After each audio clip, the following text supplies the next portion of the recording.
Shemai. Today I'm back down in the coppice and you can see all those little clumps behind me are all of the coppice, silver birch and hazel and all the others starting to grow back. But actually we've come down in here today to have a look at this, something that everybody I think will know, and that is this plant here.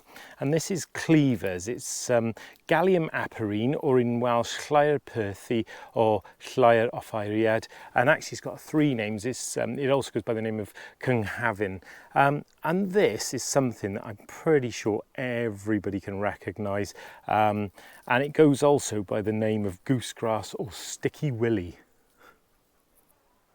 Okay, so goosegrass or sticky willy or any of these other names is often found in hedgerows and woodlands and waste places, a bit like this. You know, the coppice is starting to grow back, but this is on the border, on the edge of it. And it forms these dense sort of hanging masses, and you can see this is climbing up an elder tree by here, obviously reaching for the light. And it often hangs down. I mean, they say it hangs in like curtains. Now it scrambles over other plants, using them for support, and like I say, here is an elder. It's scrambling up, and behind me it's going up on the rocks and it's up on nettles, and it uses them because it can't actually support itself with its own stems.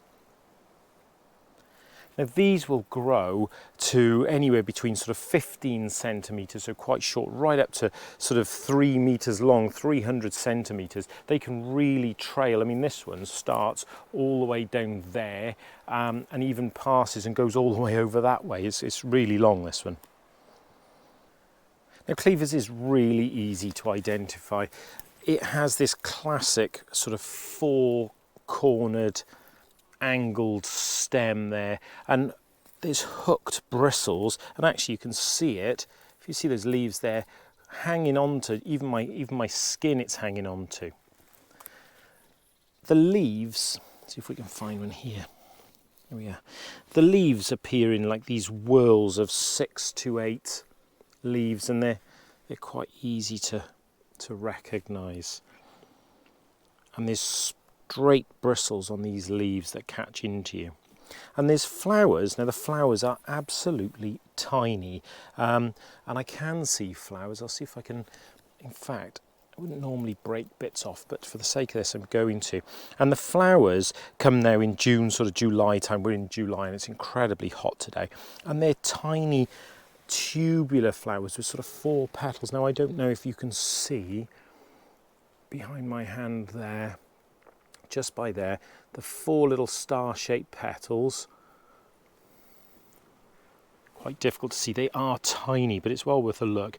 And then these flowers will turn into a pair of small, round, hooked fruit, and they're green at first and then become like a purplish colour. And again, I am going to break some off so it's easier to see.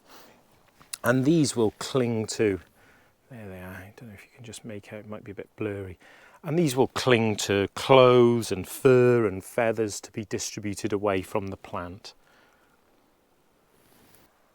Now I don't think there's a single person who doesn't recognise this Cleavers, this goosegrass. It's what you have when you're younger, that you pick off the little baubles or the leaves and you'll throw it and it'll stick to people's clothes, stick to your friends' clothes.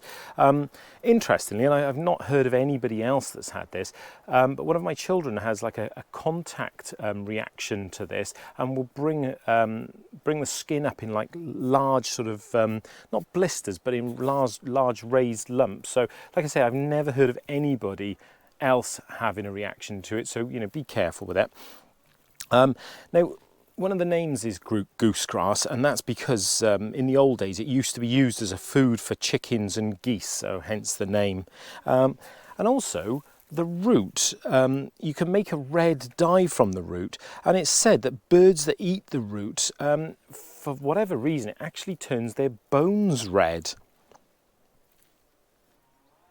Okay, so goosegrass is considered to be a very safe plant. Like I say, it does affect one of my children on contact, but you know, it is safe, and it's safe to eat, and it's been used as a herbal medicine in the past. Now, young shoots used to be eaten as in fact, as a herbal medicine in the spring, and used as like a tonic to clean the body or the system after winter. It was also used to treat things like throat problems, and it's said to be excellent for skin conditions like eczema. Now, when it's eaten, it's best sort of steamed and boiled, and particularly the young shoots, and it's very rich and very high in vitamin C. It can also be eaten in things like salads, and the little seeds, the ones that we looked at before, those little bauble seeds, I can't see any now, there's some. These, and I guess you'd have to collect a huge amount, but they can apparently be roasted and made into a type of coffee.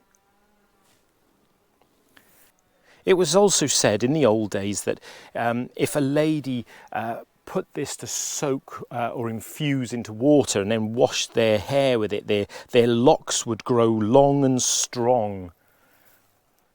So there we go. Cleavers or goosegrass. I'm pretty sure everybody knows this plant, and hopefully it's given you a little bit more information about it. And like I say, now's the chance to go and have a look for those tiny little flowers, and they are minute, well worth a little look. So there we go. Goosegrass or cleavers. Go out and see if you can find it, and good luck.